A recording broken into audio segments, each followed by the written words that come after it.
Good morning, Maya. Good morning, everyone. Yang masih cook chicken ni nga live tu ba ini? Kadang-kadang mag-bring.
Comment nga mo ba ke?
Sorry. Only jam.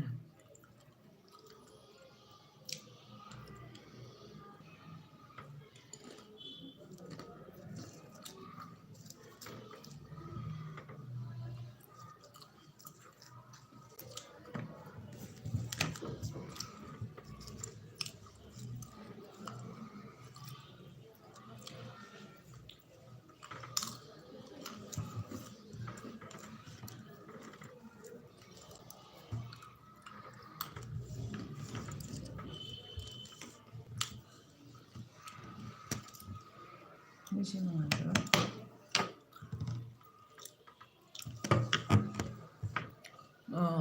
Susana Morijan, proud of single mom.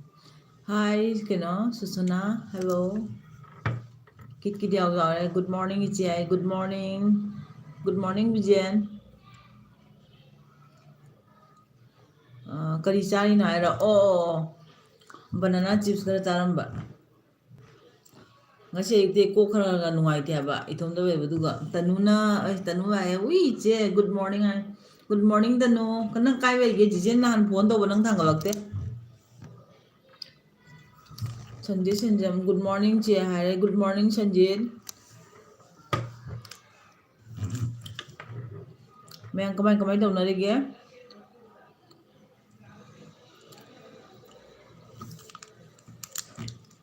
तनु से काय वे गए तनु नंग काय वे गए हुजी breakfast तौरबो चे हाय होय breakfast तौरे breakfast से खरा ngन तौरे को दादा होय कई मो ऑफिस चलमदागी मचन होयगा कॉलेज से चलमदागी ने अदुगा पुना दम तौरे ट्रेन दे वे होजिक चे ओ नंग हवे को फर जुम जोरगा उनासी को अक्का क्या बा सप्रिया कई नो ने कनो खुमन नंग इरे जे जे दिखंग दे नेट प्रॉब्लम नी चे है ओ नेट जादन दइरा ꯐꯕ ꯀꯩꯁꯨ ꯀꯥꯏꯗꯦ ꯅꯪ ꯐꯖꯅ ꯆꯠꯂꯣ ꯈꯪꯕ ꯌꯨꯝ ꯌꯧꯔꯒ ꯑꯗꯨꯝ ꯋꯥꯔꯤ ꯁꯥꯟꯅꯔꯁꯦ ꯆꯤꯆꯦ ꯀꯣꯛ ꯆꯤꯛꯃꯟꯒꯤꯅ ꯉꯥꯛꯇꯪ ꯊꯥꯔꯛꯏꯅꯤ ꯀꯃꯥꯏꯅ ꯇꯧꯒꯦ ꯍꯥꯏꯅ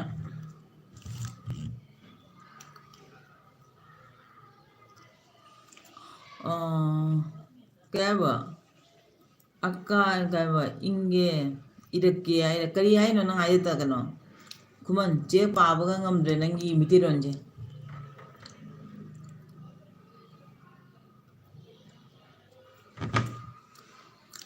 ꯕꯤꯖꯦꯟꯗ ꯀꯩꯅꯣ ꯆꯤꯆꯦ ꯕ꯭ꯔꯦꯛꯐꯥꯁ ꯇꯧꯔꯦ ꯑꯗꯣ ꯆꯤꯞꯁ ꯈꯔ ꯑꯗꯨꯝ ꯕꯅꯥꯅꯥ ꯆꯤꯞꯁ ꯈꯔ ꯆꯥꯔꯝꯃꯤꯕ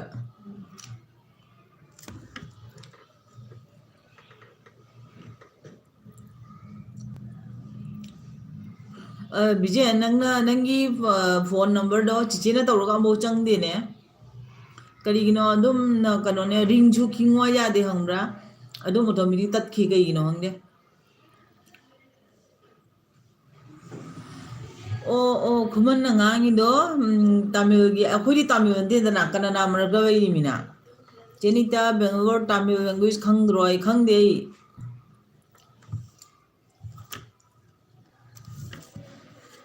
ꯑꯩ ꯈꯪꯗꯦ ꯁꯤꯒ ꯀꯅꯥꯅ ꯃꯔꯛꯇ ꯂꯩꯃꯤ ꯀꯅꯥꯗꯥꯒꯤ ꯃꯔꯣꯟ ꯑꯅꯤꯈꯛ ꯈꯪꯉꯤ ꯑꯇꯩꯗꯤ ꯌꯥꯝ ꯈꯪꯗꯦ ꯎꯠꯇꯥ ꯍꯥꯏꯗꯤ ꯆꯥꯛ ꯆꯥꯔꯕ ꯍꯥꯏꯅ ꯍꯥꯏꯌꯦ ꯎꯠꯇꯥ ꯏꯇꯥ ꯍꯥꯏꯗꯤ ꯆꯥꯛ ꯆꯥꯔꯕ ꯍꯥꯏꯅ ꯍꯪꯉꯦꯕ ꯑꯗꯨꯒ ꯈꯪꯉꯦ ꯆꯦ ꯃꯣꯅꯣꯗꯤ ꯍꯥꯏꯕ ꯀꯩꯅꯣ ꯇꯅꯨ ꯃꯣꯅꯣ ꯀꯩꯅꯣꯗ ꯀꯣꯂꯦꯖꯇ ꯆꯠꯈꯤ ꯃꯥꯁꯨ ꯃꯕꯨꯛ ꯊꯤꯕ ꯌꯥꯏꯅꯅꯦ ꯃꯁꯥ ꯅꯨꯡꯉꯥꯏꯇꯦꯅ ꯍꯥꯏꯔꯤꯕ ꯑꯗꯣ ꯃꯣꯏꯒꯤꯗꯤ ꯀꯣꯂꯦꯖꯇ ꯇꯣꯛꯄ ꯌꯥꯗꯦ ꯍꯥꯏꯕ ꯑꯗꯨꯅ ꯃꯥ ꯆꯠꯈ꯭ꯔꯦ ꯉꯥꯏꯍꯥꯛ ꯄꯨꯡ 12 ꯍꯜꯂꯛꯀꯗ꯭ꯔꯥ ꯈꯪꯗꯦ ꯀꯅꯥꯗꯗꯤ ꯈꯪꯗꯦ ꯍꯥꯏꯕ ꯑꯣꯀꯦ ꯑꯩꯁꯨ ꯈꯪꯗꯦ ꯆꯤꯆꯦ ꯑꯅꯤ ꯑꯍꯨꯝ ꯈꯛꯇꯪ ꯈꯪꯉꯤ ꯀꯩꯅꯣ ꯈꯨꯃꯟ ꯇꯅꯨꯅ ꯕꯥꯏꯗꯤ ꯍꯥꯏꯕ ꯕꯥꯏ ꯑꯣꯐꯤꯁꯇ ꯇꯅꯨ ꯕꯥꯏ ꯑꯣꯐꯤꯁꯇ ꯆꯠꯈꯤ ꯍꯥꯏꯕ ꯑꯗꯣ ꯆꯤꯆꯦꯅꯦ ꯃꯁꯥꯁꯦ ꯑꯌꯨꯛꯇꯒꯤ ꯈꯤꯇꯪ ꯅꯨꯡꯉꯥꯏꯇꯦ ꯍꯥꯏꯕꯀꯣ ꯑꯗꯣ ꯚꯥꯏꯅ ꯍꯥꯏꯕ ꯅꯪ ꯀꯩꯅꯣ ꯇꯧꯅ ꯂꯥꯏꯚꯇꯣ ꯑꯃꯐꯧ ꯊꯥꯗ꯭ꯔꯤ ꯉꯥꯏꯍꯥꯛꯇꯪ ꯊꯥꯅ ꯂꯩꯌꯨꯗꯅ ꯃꯌꯥꯝꯒ ꯋꯥꯔꯤ ꯁꯥꯟꯅꯅ ꯍꯥꯏꯅ ꯍꯥꯏꯔꯤꯕ ꯑꯩꯉꯣꯟꯗ ꯑꯗꯣ ꯑꯩꯁꯨ ꯑꯃꯐꯧ ꯇꯧꯖꯗ꯭ꯔꯤꯗꯅꯀꯣ ꯑꯗꯣ ꯑꯗꯨꯝ ꯌꯦꯡꯒꯦ ꯍꯥꯏꯅꯅꯦ ꯑꯗꯨꯝ ꯂꯩꯕ ꯆꯦꯇꯅꯨ ꯄꯥꯔꯇꯤ ꯆꯥꯒꯦ ꯄꯩꯁꯥ ꯊꯥꯔꯛꯎ ꯆꯦꯇꯅꯨ 4Kꯒꯤ ꯑꯣꯀꯦ ꯆꯨꯝꯃꯤ ꯇꯅꯨꯒꯤ ꯄꯥꯔꯇꯤ ꯌꯥꯝ ꯅꯨꯡꯉꯥꯏꯔꯦ ꯑꯟꯖꯨꯒ ꯇꯧꯕꯗꯣ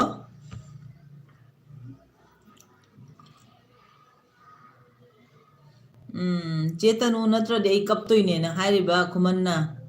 ꯀꯞꯄꯨ ꯈꯨꯃꯟ ꯀꯞꯄꯨ ꯄꯩꯁꯥ ꯄꯤꯌꯨ ꯍꯥꯏꯅ ꯇ꯭ꯔꯦꯟ ꯃꯅꯨꯡꯗ ꯅꯦꯠ ꯄ꯭ꯔꯣꯕ꯭ꯂꯦꯝ ꯑꯣꯏ ꯃꯔꯛꯇ ꯁꯨꯝ ꯌꯥꯏꯌꯦ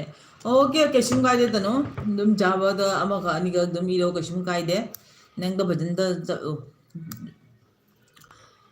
ꯆꯦꯇꯥ ꯅꯪꯁꯨ ꯍꯥꯏꯁꯤꯅꯤꯀꯣ ꯑꯃꯇ ꯑꯣꯏ ꯀꯩꯅꯣ ꯈꯨꯃꯟ ꯆꯦꯆꯦ ꯋꯥꯡ ꯍꯥꯏꯒꯦ ꯅꯤꯇꯥ ꯑꯩꯁꯨ ꯂꯥꯛꯑꯦ ꯈꯨꯕꯤ ꯄꯨꯔꯒ ꯍꯥꯏ ꯊꯦꯡꯀ꯭ꯌꯨ ꯕꯦꯝꯆꯥ ꯑꯩꯒꯤ ꯑꯍꯥꯟꯕ ꯌꯨꯝꯗ ꯂꯥꯛꯄꯤꯕꯒꯤ ꯊꯦꯡꯀ꯭ꯌꯨ ꯇꯅꯨꯅ ꯀꯤꯡ ꯍꯥꯏꯅ ꯍꯥꯏꯔꯦ ꯀꯤꯡ ꯇꯅꯨ ꯆꯤꯆꯦꯒꯤꯁꯨ ꯀꯩꯅꯣꯝꯃ ꯂꯩꯔꯤꯅꯦ ꯅꯨꯡꯉꯥꯏꯕ ꯄꯥꯎ ꯑꯃ ꯂꯩꯔꯤꯅꯦ ꯑꯩ ꯍꯣꯔꯦꯟ ꯀꯩꯅꯣꯗ ꯅꯪ ꯌꯧꯔꯒ ꯋꯥꯔꯤ ꯁꯥꯟꯅꯁꯤ ꯕꯦꯝꯆꯥꯅ ꯃꯌꯥꯝ ꯒꯨꯗ ꯃꯣꯔꯅꯤꯡ ꯍꯥꯏꯔꯦ ꯑꯩꯁꯨ ꯃꯌꯥꯝ ꯒꯨꯗ ꯃꯣꯔꯅꯤꯡ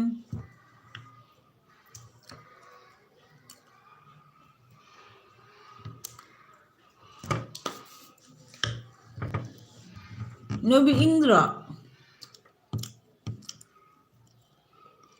ꯇꯅꯨꯕꯤ ꯇꯅꯨꯕꯤ ꯎꯔꯨꯒꯦ ꯎꯅꯍꯧꯗꯕ ꯌꯥꯝ ꯅꯨꯡꯉꯥꯏꯇꯦꯅ ꯍꯥꯏꯕ ꯕꯦꯝꯆꯥꯅ ꯑꯣ ꯇꯅꯨꯒ ꯎꯅꯍꯧꯗ꯭ꯔꯕ ꯇꯅꯨꯗꯤ ꯑꯟꯖꯨ ꯀꯔꯤ ꯆꯦ ꯍꯣꯏ ꯀꯣꯜꯗ ꯀꯔꯤ ꯆꯦ ꯍꯣꯏ ꯀꯣꯜꯗ ꯍꯥꯏꯕ ꯑꯣꯀꯦ ꯐꯣꯟꯗ ꯋꯥꯔꯤ ꯁꯥꯟꯅꯁꯦ ꯇꯅꯨꯗꯤ RJ ꯎꯅꯈ꯭ꯔꯦ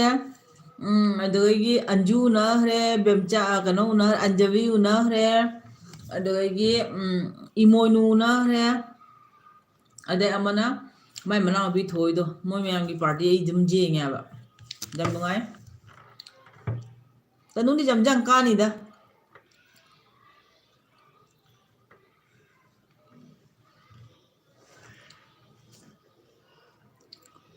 ꯇꯅꯨ ꯇ꯭ꯔꯦꯟꯗ ꯆꯠꯂꯤꯗꯣ ꯀꯔꯝꯕ ꯅꯨꯃꯤꯠꯇ ꯊꯨꯡꯉꯗꯣꯏꯅꯣ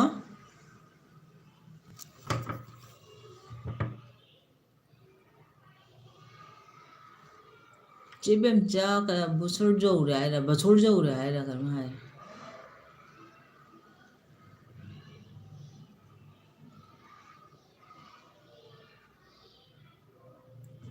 ꯍꯣꯏ ꯆꯦ ꯕꯦꯝꯆꯥ ꯑꯗꯨꯅꯤ ꯅꯨꯡꯉꯥꯏꯇꯦꯕꯣ ꯃꯇꯝꯗꯨ ꯌꯥꯝꯅ ꯂꯤꯛꯑꯦ ꯍꯥꯏꯅ ꯍꯥꯏꯕ ꯍꯣꯏ ꯇꯅꯨ ꯃꯇꯝ ꯌꯥꯝ ꯀꯨꯏꯅ ꯊꯥ ꯑꯃꯒ ꯁꯨꯇꯤ ꯂꯧꯔꯗꯤ ꯐꯕ ꯅꯪꯒꯤ ꯅꯨꯃꯤꯠ 14 15ꯅꯤꯔ ꯑꯗꯨ ꯇꯧꯋꯦ ꯃꯥꯔꯦ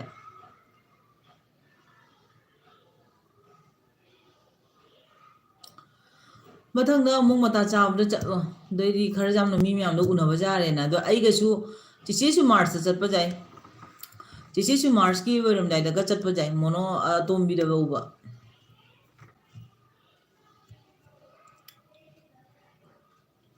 ꯑꯩꯒꯤ ꯃꯤꯠ ꯌꯥꯗꯅ ꯉꯁꯪ ꯉꯥꯡ ꯂꯩꯔꯦ ꯃꯤꯠꯁꯦ ꯅꯨꯡꯉꯥꯏꯇ꯭ꯔꯤꯕ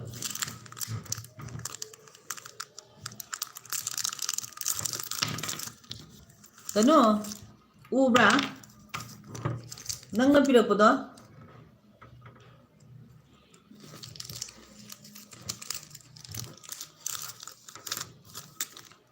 ꯀꯩꯅꯣ ꯅꯪꯅ ꯄꯤꯔꯛꯄ꯭ꯔꯣ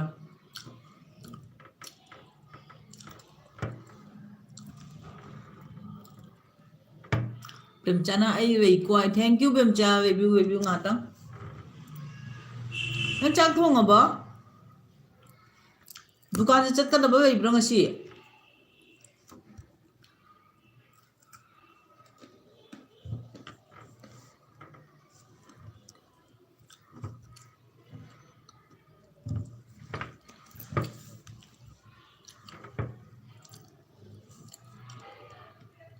ꯊꯣꯡꯗ꯭ꯔꯤ ꯆꯠꯂꯣꯏ ꯍꯥꯏꯕ ꯑꯣꯀꯦ ꯗꯨꯀꯥꯟ ꯊꯤꯡꯉꯤꯀꯣ ꯚꯤꯗꯤꯑꯣꯁꯦ ꯊꯥꯡꯒꯠꯄꯕꯨ ꯀꯤꯕꯨ ꯀꯤꯔꯦꯅꯦ ꯀꯣꯃꯦꯟ ꯕꯦꯠ ꯀꯣꯃꯦꯟ ꯂꯥꯛꯄ ꯃꯌꯥꯝꯁꯤꯅ ꯃꯤꯇꯩ ꯅꯨꯄꯤ ꯃꯥꯟꯗ꯭ꯔꯦ ꯆꯥꯔꯤ ꯊꯛꯏꯗꯣ ꯅꯨꯡꯉꯥꯏꯇꯕ ꯃꯔꯛꯇ ꯑꯗꯨ ꯊꯥꯡꯒꯠꯂꯛꯏ ꯍꯥꯏꯅ ꯕꯦꯠ ꯀꯣꯃꯦꯟ ꯄꯤꯔꯛꯄꯁꯤꯅ ꯏꯕꯨ ꯏꯀꯥꯏꯖꯩ ꯈꯪꯕ꯭ꯔꯥ ꯑꯗꯨꯅ ꯀꯩꯗꯧꯁꯤꯒꯦ ꯒ꯭ꯌꯥꯟ ꯑꯃ ꯇꯥꯗ꯭ꯔꯦ ꯅꯍꯥꯟꯗꯤ ꯑꯩꯅ ꯑꯗꯨꯝ ꯈꯔꯗꯤ ꯍꯥꯏꯈꯤꯕꯅꯦꯕ ꯎꯄꯥꯏ ꯂꯩꯇꯅ ꯑꯗꯨꯝ ꯊꯥꯡꯒꯠꯄꯅꯦ ꯍꯥꯏꯅꯅꯦ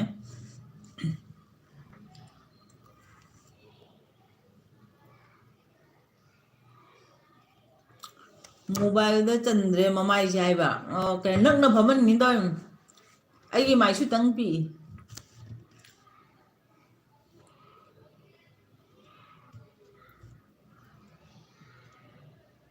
ꯀꯔꯤ ꯆꯥꯅꯤ ꯍꯥꯏꯒꯦ ꯍꯥꯏꯒ ꯀꯅꯥꯅꯅꯣ ꯆꯥꯅꯤ ꯍꯥꯏꯁꯦ ꯕꯦꯝꯆꯥ ꯑꯩ ꯒ꯭ꯌꯥꯟ ꯇꯥꯗ꯭ꯔꯦ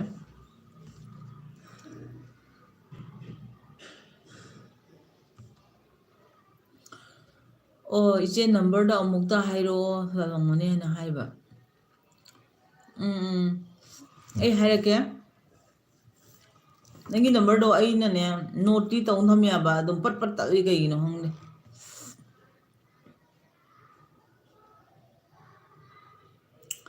ꯏꯕꯥꯏ ꯀꯤꯠ ꯀꯅꯥꯒꯤ ꯅꯝꯕꯔꯅꯣ ꯑꯩ ꯄꯤꯔꯛꯀꯦ ꯍꯥꯏꯕ ꯀꯩꯅꯣꯅ ꯑꯩꯈꯣꯏ ꯈꯨꯃꯟꯅ ꯍꯥꯏꯈꯔꯦ ꯀꯩꯅꯣꯗ ꯕꯤꯖꯦꯟꯗ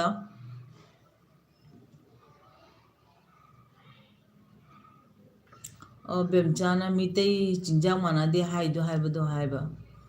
ꯍꯣꯏ ꯕꯦꯝꯆꯥ ꯃꯥꯟꯅꯗꯦꯅ ꯍꯥꯏꯕ ꯅꯠꯇꯦꯕꯀꯣ ꯑꯗꯨꯝ ꯑꯩꯈꯣꯏꯅ ꯍꯧꯖꯤꯛ ꯚꯤꯗꯤꯑꯣꯒ ꯊꯥꯡꯒꯠ ꯈꯣꯠꯀꯟ ꯇꯧꯔꯤꯁꯦ ꯃꯣꯏ ꯑꯗꯨꯝ ꯁꯥꯎꯅꯤꯡꯕ ꯑꯗꯨꯃꯥꯏꯅ ꯇꯧ ꯌꯥꯕ ꯆꯨꯝꯁꯨ ꯆꯨꯝꯃꯤ ꯁꯥꯎꯅꯤꯡꯕ ꯑꯃꯁꯨ ꯊꯣꯛꯏꯑꯕꯀꯣ ꯃꯇꯝꯁꯤꯅ ꯃꯑꯣꯡ ꯆꯥꯗ ꯑꯗꯨꯒ ꯊꯥꯡꯒꯠꯂꯛꯏꯕ ꯃꯤ ꯃꯌꯥꯝꯗꯨꯗꯤꯕꯀꯣ ꯃꯥꯁꯨ ꯑꯩꯈꯣꯏꯗ ꯆꯩꯕꯒꯤ ꯃꯌꯥꯝꯅ ꯉꯥꯡꯕꯒꯤ ꯇꯣꯄꯤꯛꯇꯣ ꯑꯃ ꯐꯪꯕꯅꯤꯅ ꯃꯣꯏꯒꯤ ꯚꯤꯗꯤꯑꯣ ꯑꯣꯏꯌꯦꯕꯀꯣ ꯑꯩꯈꯣꯏꯗꯤ ꯀꯩ ꯊꯥꯡꯒꯠꯇꯣꯏꯅꯣ ꯈꯪꯗꯦ ꯋꯥ ꯉꯥꯡꯕꯁꯨ ꯌꯥꯝ ꯍꯩꯇꯕ ꯀꯧꯕꯅꯤꯅꯅꯦ ꯑꯩ ꯑꯣꯐꯤꯁꯇ ꯕꯤꯖꯤ ꯈꯔ ꯑꯣꯏ ꯏꯆꯦ ꯑꯗꯨꯅ ꯀꯣꯃꯦꯟ ꯈꯔꯁꯨ ꯑꯣꯏ ꯑꯩꯒꯤ ꯍꯥꯏꯕꯅꯤ ꯏꯆꯦ ꯍꯥꯏ ꯑꯣꯀꯦ ꯀꯩꯅꯣ ꯕꯤꯖꯦꯟ ꯀꯩꯁꯨ ꯀꯥꯏꯗꯦ ꯀꯣꯃꯦꯟ ꯄꯤꯔꯛꯇꯁꯨ ꯌꯥꯅꯤ ꯑꯗꯨꯝ ꯉꯥꯏꯍꯥꯛ ꯑꯣꯟꯅꯕ ꯚꯤꯌꯨꯗꯨ ꯈꯛꯇꯪꯇꯅꯤ ꯀꯩ ꯌꯦꯟꯁꯥꯡ ꯊꯣꯡꯗꯣꯏꯅꯣ ꯆꯦ ꯍꯥꯏ ꯇꯅꯨ ꯆꯤꯆꯦ ꯖꯦꯔꯨꯝ ꯊꯣꯡꯉꯦ ꯑꯗꯨꯒꯩ ꯃꯌꯥꯟ ꯑꯃꯒ ꯊꯣꯡꯉꯦ ꯑꯌꯨꯛꯇ ꯎꯇꯣꯝꯄꯥꯜꯅ ꯑꯩ ꯂꯩꯀꯣ ꯍꯥꯏꯕ ꯎꯇꯣꯝꯄꯥꯜ ꯃꯤꯇꯩꯔꯣꯟ ꯈꯪꯕ꯭ꯔꯣ ꯑꯩ ꯂꯩꯀꯣ ꯍꯥꯏꯅ ꯍꯥꯏꯔꯤꯁꯦ ꯕꯦꯝꯆꯥꯅ ꯃꯤꯇꯩꯅ ꯅꯠꯇꯦ ꯕꯦꯠ ꯀꯣꯃꯦꯟ ꯄꯤꯔꯛꯏꯗꯣ ꯀꯨꯀꯤꯅ ꯁꯥꯔꯒ ꯄꯤꯔꯤꯅꯤ ꯍꯥꯏꯕ ꯕꯦꯝꯆꯥ ꯑꯣꯏꯔꯝꯕꯁꯨ ꯌꯥꯏ ꯑꯗꯨꯒ ꯑꯅꯝꯕꯅꯗꯤ ꯑꯩꯒꯤ ꯋꯥꯈꯜꯗ ꯃꯤꯇꯩꯅ ꯄꯤꯔꯛꯄꯅꯤ ꯁꯤꯁꯦ ꯏꯕꯥꯏ ꯀꯤꯠ ꯍꯥꯎꯔꯦ ꯉꯁꯤꯗꯤ ꯀꯣꯜ ꯇꯧꯔꯛꯑꯣ ꯍꯥꯏꯕ ꯑꯁ ꯀꯩꯅꯣꯅ ꯕꯤꯖꯦꯅ ꯆꯥꯕꯗꯤ ꯐꯖꯅ ꯆꯥꯏꯌꯦ ꯎꯇꯣꯝꯗ ꯒꯨꯗ ꯃꯣꯔꯅꯤꯡ ꯍꯥꯏꯈꯔꯦ ꯎꯇꯣꯝꯗ ꯇꯅꯨꯅ ꯒꯨꯗ ꯃꯣꯔꯅꯤꯡ ꯍꯥꯏꯈꯔꯦ ꯎꯇꯣꯝꯗꯥꯁꯦ ꯃꯤꯇꯩꯔꯣꯟ ꯈꯪ ꯃꯥꯜꯂꯦ ꯑꯩꯒꯤ ꯅꯝꯕꯔꯗ ꯑꯃꯨꯛꯇ ꯍꯥꯏꯔꯣ ꯍꯥꯏꯕ ꯏꯆꯦ ꯍꯥꯏꯕ ꯑꯩ ꯑꯗꯨꯝ ꯑꯣꯄꯦꯟꯗ ꯍꯥꯏꯔꯛꯑꯣꯔꯣ ꯑꯩ ꯅꯝꯕꯔꯗ ꯅꯍꯥꯟ ꯀꯥꯏꯗꯅ ꯊꯝꯕꯗꯣ ꯅꯪ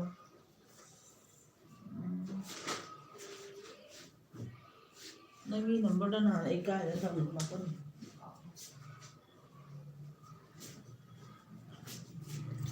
ꯑꯩ ꯍꯣꯔꯦꯟ ꯁꯤꯒꯩ ꯂꯧꯊꯣꯛꯄꯤꯔꯒꯦ ꯑꯩ ꯀꯥꯏꯗ ꯑꯗꯨ ꯁꯤꯒ ꯑꯩ ꯁꯦꯚ ꯇꯧꯕꯗ ꯆꯪꯈꯔꯦ ꯑꯩ ꯁꯤꯃꯨꯛ ꯑꯣꯐ ꯇꯧꯕ ꯌꯥꯒꯗ꯭ꯔꯥ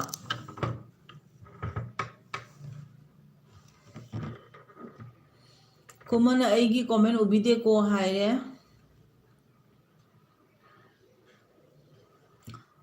ꯀꯩꯅꯣ ꯕꯤꯖꯦꯟ ꯆꯤꯆꯦꯒꯤ ꯅꯝꯕꯔ ꯅꯣꯠ ꯇꯧꯒꯦꯔꯥ ꯑꯗꯨꯒ ꯑꯩꯒꯤ ꯀꯩꯅꯣꯗꯣ ꯀꯥꯏ ꯆꯠꯈ꯭ꯔꯕꯅꯣ ꯈꯪꯗꯦꯅꯦ ꯏꯁꯜ ꯑꯃꯗꯣ ꯇꯅꯨꯅ ꯂꯥꯏꯛ ꯇꯧꯕꯤꯔꯦ ꯊꯦꯡꯛ ꯌꯨ ꯏꯕꯥꯏ ꯀꯤꯠ ꯀꯩꯅꯣꯅ ꯀꯩꯅꯣ ꯈꯨꯃꯟꯅ ꯍꯥꯏꯔꯦ ꯏꯕꯥꯏ ꯀꯤꯠ ꯀꯤꯠ ꯆꯦ ꯅꯤꯇꯥꯒꯤ ꯅꯝꯕꯔ ꯑꯩꯉꯣꯟꯗ ꯂꯩꯌꯦ ꯑꯣꯀꯦ ꯀꯩꯅꯣ ꯑꯗꯨ ꯕꯤꯖꯦꯟ ꯀꯩꯅꯣꯗꯩ ꯂꯧꯔꯣ ꯈꯨꯃꯟꯗꯩ ꯑꯣꯏꯅ ꯂꯧꯔꯣ ꯈꯨꯃꯟꯗ ꯂꯩꯕꯅꯤ ꯈꯨꯃꯟꯗ ꯂꯩꯕꯅꯤꯀꯣ ꯂꯧꯕꯤꯔꯣ ꯃꯉꯣꯟꯗꯒꯤ ꯑꯗꯩꯗꯤ ꯈꯨꯃꯟꯅ ꯍꯥꯏꯕ ꯆꯦ ꯅꯤꯇꯥ ꯏꯕꯥꯏ ꯀꯤꯠ ꯀꯤꯠꯀꯤ ꯅꯝꯕꯔ ꯂꯩꯌꯦ ꯑꯩꯉꯣꯟꯗ ꯍꯥꯏꯕ ꯑꯣꯀꯦ ꯈꯨꯃꯟ ꯆꯤꯆꯦ ꯅꯉꯣꯟꯗꯩ ꯀꯥꯂꯦꯛꯁꯟ ꯇꯧꯒꯦ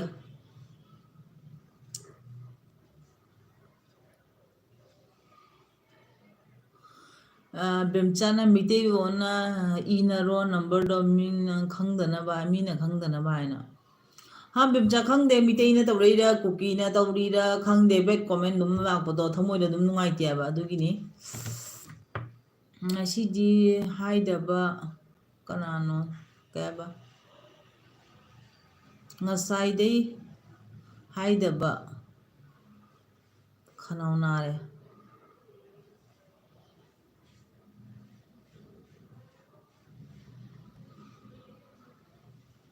ꯑꯩꯉꯣꯟꯗ ꯌꯨꯇꯨꯕꯔ ꯈꯔꯒꯤ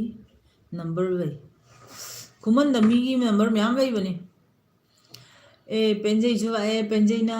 ꯄꯦꯟꯖꯩ ꯒꯨꯗ ꯃꯣꯔꯅꯤꯡ ꯅꯤꯇꯥ ꯍꯥꯏꯔꯦ ꯒꯨꯗ ꯃꯣꯔꯅꯤꯡ ꯄꯦꯟꯖꯩ ꯒꯨꯗ ꯃꯣꯔꯅꯤꯡ ꯕꯦꯝꯆꯥꯅ ꯄꯨꯄꯨ ꯑꯩ ꯀꯧꯔꯦ ꯀꯅꯥꯗꯅꯣ ꯈꯪꯗꯦ ꯏꯃꯣꯖꯤ ꯃꯈꯜ ꯃꯈꯜ ꯄꯤꯔꯦ ꯑꯩ ꯈꯪꯗ꯭ꯔꯦ ꯑꯟꯖꯕꯤꯁꯨ ꯂꯥꯛꯑꯦ ꯒꯨꯗ ꯃꯣꯔꯅꯤꯡ ꯍꯥꯏꯔꯦ ꯑꯥꯔꯖꯦꯁꯨ ꯂꯥꯛꯑꯦ ꯒꯨꯗ ꯃꯣꯔꯅꯤꯡ ꯍꯥꯏꯔꯦ ꯏꯆꯦ ꯅꯤꯇꯥ ꯍꯥꯏꯔꯦ ꯑꯥꯔꯖꯦꯅ ꯚꯦꯔꯤ ꯒꯨꯗ ꯃꯣꯔꯅꯤꯡ ꯑꯥꯔꯖꯦ ꯅꯝꯕꯔ ꯂꯩ ꯑꯩꯉꯣꯟꯗ ꯍꯥꯏꯔꯁꯨ ꯅꯣꯏꯗ ꯇꯥꯕꯤꯗꯦ ꯑꯩ ꯈꯪꯉꯦ ꯍꯥꯏꯈ꯭ꯔꯦꯅ ꯈꯨꯃꯟꯗ ꯅꯝꯕꯔ ꯂꯩ ꯍꯥꯏꯅ ꯕꯤꯖꯦ ꯅꯉꯣꯟꯗꯩ ꯀꯥꯂꯦꯛꯁꯟ ꯇꯧꯖꯔꯅꯤ ꯑꯟꯖꯕꯤ ꯂꯥꯏꯛ ꯇꯧꯔꯦ ꯊꯦꯡꯛ ꯌꯨ ꯑꯟꯖꯕꯤ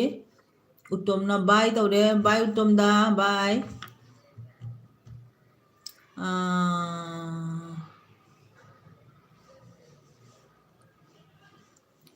ꯕꯦꯝꯆꯥꯅ ꯑꯟꯖꯕꯤ ꯅꯨꯡꯉꯥꯏꯔꯤꯕꯣ ꯍꯥꯏꯅ ꯍꯥꯏꯔꯦ ꯑꯗꯩꯗꯤ ꯆꯦ ꯕ꯭ꯔꯦꯛꯐꯥꯁ ꯇꯧꯔꯦ ꯑꯟꯖꯕꯤ ꯒꯨꯗ ꯃꯣꯔꯅꯤꯡ ꯍꯥꯏꯔꯦ ꯄꯦꯟꯖꯩꯅ ꯑꯟꯖꯕꯤꯅ ꯆꯦ ꯕꯦꯝꯆꯥ ꯅꯨꯡꯉꯥꯏꯔꯦ ꯆꯦꯗꯤ ꯅꯨꯡꯉꯥꯏꯔꯤꯕꯣ ꯍꯪꯉꯦ ꯑꯥꯔꯖꯦꯅ ꯂꯥꯒꯤꯖꯥꯎ ꯍꯥꯏꯔꯦ ꯑꯥꯔꯖꯦ ꯂꯥꯒꯤꯖꯥꯎ ꯀꯩꯅꯣ ꯂꯥꯒꯤꯖꯥꯎ ꯍꯥꯏꯁꯦ ꯆꯦ ꯈꯪꯗꯦ ꯇꯅꯨꯅ ꯑꯟꯖꯕꯤ ꯒꯨꯗ ꯃꯣꯔꯅꯤꯡ ꯍꯥꯏꯔꯦ ꯕꯦꯝꯆꯥꯅ ꯆꯦ ꯄꯦꯟꯖꯩ ꯒꯨꯗ ꯃꯣꯔꯅꯤꯡ ꯍꯥꯏꯔꯦ ꯑꯟꯖꯕꯤ ꯆꯦ ꯄꯦꯟꯖꯩ ꯒꯨꯗ ꯃꯣꯔꯅꯤꯡ ꯇꯅꯨꯅꯁꯨ ꯄꯦꯟꯖꯩ ꯒꯨꯗ ꯃꯣꯔꯅꯤꯡ ꯍꯥꯏꯔꯦ ꯕꯦꯝꯆꯥ ꯃꯤꯇꯩꯅ ꯅꯨꯡꯉꯥꯏꯔꯤ ꯍꯥꯏꯔꯦ ꯑꯗꯩ ꯄꯦꯟꯖꯩꯅ ꯇꯅꯨ ꯒꯨꯗ ꯃꯣꯔꯅꯤꯡ ꯍꯥꯏꯔꯦ ꯍꯧꯖꯤꯛꯇꯤ ꯑꯌꯨꯛꯀꯤ ꯃꯇꯝꯅꯤꯅ good morning good morning good morning ꯅꯤꯄꯥꯜ ꯇꯔꯨꯛ ꯖꯦꯔꯨꯝ 2 ꯃꯥꯄꯜ 4 5 2 3 3 ꯑꯗꯨꯅꯤꯅꯦ ꯑꯩꯅ ꯏꯁꯕꯤꯗꯣ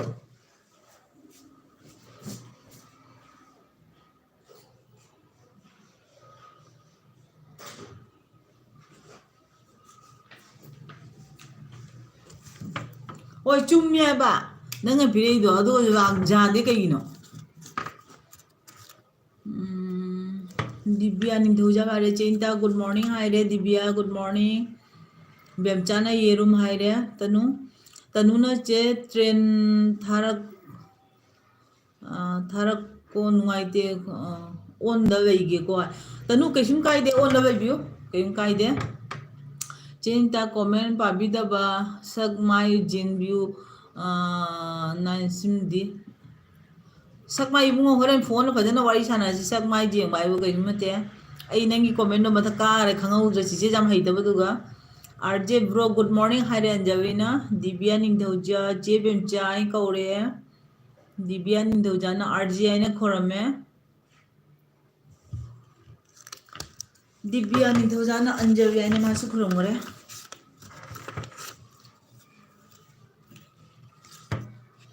RJ namu Divya aina se namaskar da ore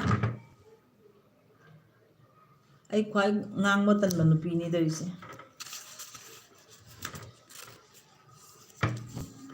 Anjavi kanona background namu Divya good morning hi here Divya namu Che Penjai namaskar na kano namaste ta ore Nipan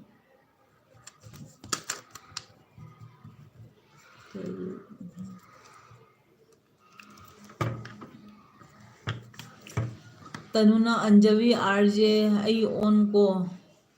kok nuaite Tanu kasum kai de nang kasum waitrasu kai de ba jawtrasu kayum kai de Divya Ningthauja Chenita wa ngangba tabadi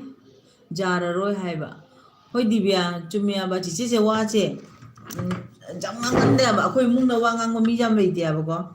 wa ngang da bde tan mana kenom tawre adu gi wa ngang bo mari je tha tha ga bo dai tawre ngang man da na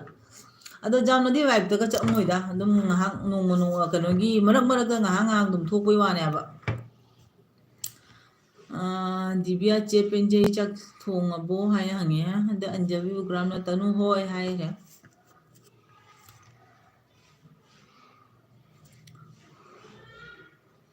RJ mide bang iche tanu okay hai re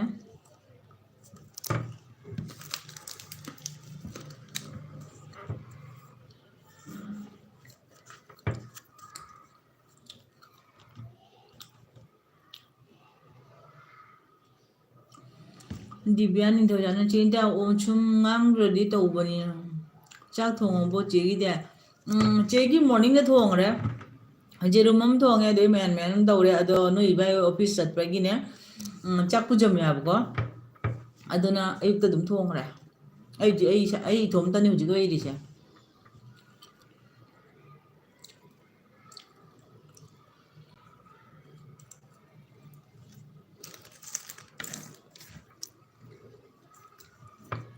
ai jing se ayuk te ma sang kum nungai to ba kadang taw ba mai to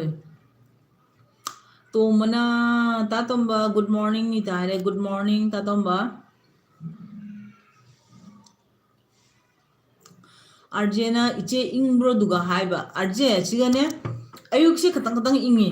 ado nungdang li jam saya ba ko ayuk se ne ingdam da mai katang ingi hoji baw khar ka ingi aba Divya Ningthauja chinta se kayam degi no hai Divya che se jaribon gini jaribon la bazar gini aba ko do huju se Bangalore da bai Anjavi kana Penjai na hangare Anjavi kari mathil oire ka tawrage haina hange Divya na Che Penjai horen gi thabak sum tawramani haina haire tomana karino chari dubo haiba o aina chari se badam gane doigi chini angang baga kana packet amga bai se tanuna pirak ba ko ado adum nga kadang charamba Che Penjai hawai thongani haire Anjavina Bijena busy oye na haibada bijen kashum kaide dum on la bai biu nga ado bai trasu kashum kaide Divya Ningthauja Anjavi hoi haire tomana mem Divya thanks haire charaga Penjai na hoi Divya haire Anjavi gram na tomba ina khurangre ko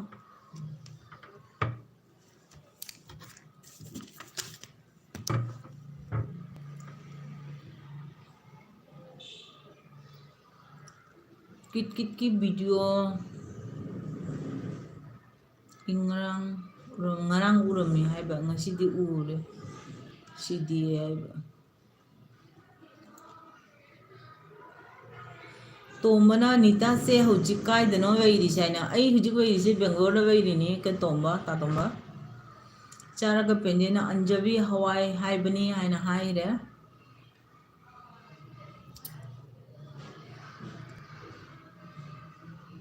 ꯑꯩꯁꯨ ꯉꯔꯥꯡ ꯅꯨꯡꯗꯥꯡ ꯍꯋꯥꯏ ꯊꯣꯡꯉꯔꯦ ꯍꯋꯥꯏꯒ ꯉꯔꯥꯡ ꯉꯥꯒ ꯊꯣꯡꯉꯔꯦ ꯍꯧꯖꯤꯛꯅ ꯖꯦꯔꯨꯝ ꯊꯣꯡꯉꯦ ꯑꯗꯨꯗꯒꯤ ꯃꯌꯥꯟ ꯃꯌꯥꯟ ꯈꯔ ꯇꯧꯔꯦ ꯑꯟꯖꯕꯤ ꯎꯀ꯭ꯔꯥꯝꯅ ꯗꯤꯕꯤꯌꯥꯒꯤ ꯆꯦꯅꯦꯜ ꯄꯥꯏꯕ꯭ꯔꯣ ꯑꯩ ꯁꯕ ꯇꯧꯔꯛꯀꯦꯅ ꯍꯥꯏꯔꯦ ꯗꯤꯕꯤꯌꯥ ꯅꯪ ꯀꯩꯅꯣ ꯇꯧꯕ꯭ꯔꯣ ꯆꯦꯅꯦꯜ ꯄꯥꯏꯕ꯭ꯔꯣ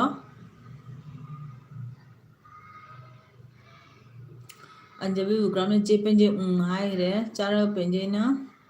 ꯈꯪꯗꯦꯅꯦ ꯑꯥꯔꯖꯦ ꯍꯥꯏꯈ꯭ꯔꯦ ꯑꯟꯖꯕꯤ ꯎꯀ꯭ꯔꯥꯝꯅ ꯑꯥꯔꯖꯦ ꯕ꯭ꯔꯣ ꯕ꯭ꯔꯦꯛꯐꯥꯁ ꯇꯧꯔꯕ ꯍꯪꯈ꯭ꯔꯦ ꯗꯤꯕꯤꯌꯥ ꯅꯤꯡꯊꯧꯖꯥꯅ ꯑꯟꯖꯕꯤ ꯄꯥꯏꯕꯅꯤ ꯁꯨꯝ ꯃꯇꯝ ꯂꯦꯟꯕ ꯑꯣꯏꯅ ꯍꯣꯏ ꯗꯤꯕꯤꯌꯥ ꯊꯥꯡꯒꯠꯀꯗꯕꯅꯤ ꯑꯗꯨꯝ ꯅꯣꯡꯃꯒꯤꯅꯦ ꯆꯤꯆꯦꯒ ꯅꯪꯒ ꯀꯥꯅꯦꯛ ꯑꯣꯏꯅꯕ꯭ꯔꯥ ꯑꯣꯏꯅꯗꯕ꯭ꯔꯥ ꯈꯪꯗꯦ ꯑꯣꯏꯅꯗꯕ ꯑꯣꯏꯔꯒꯗꯤ ꯑꯗꯨꯝ ꯇꯧꯁꯟꯕꯤꯔꯝꯃꯣ ꯑꯩ ꯁꯤ ꯂꯥꯏꯐꯁꯦ ꯑꯣꯏꯔꯒꯅꯦ ꯑꯩ ꯃꯌꯥꯝ ꯍꯟꯖꯔꯛꯀꯦꯕꯀꯣ ꯒꯣꯄꯥꯜ ꯈꯨꯃꯟ ꯂꯥꯛꯑꯦ ꯅꯃꯁꯇꯦ ꯒꯣꯄꯥꯜ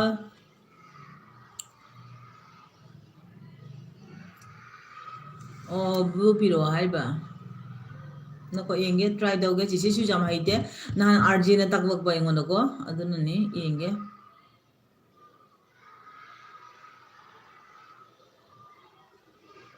ꯌꯥꯕ꯭ꯔꯥ ꯌꯦꯡꯉꯨ ꯌꯥꯕ꯭ꯔꯥ ꯌꯥꯗꯕ꯭ꯔꯥ ꯑꯝꯇ ꯍꯥꯏꯔꯛꯑꯣ ꯑꯩꯒꯤꯗꯤ ꯆꯦꯟꯇꯥꯒ ꯑꯣꯏꯕꯅꯤ ꯍꯥꯏꯕ ꯗꯤꯕꯤꯌꯥ ꯆꯤꯆꯦ ꯆꯦꯛ ꯇꯧꯒꯦꯀꯣ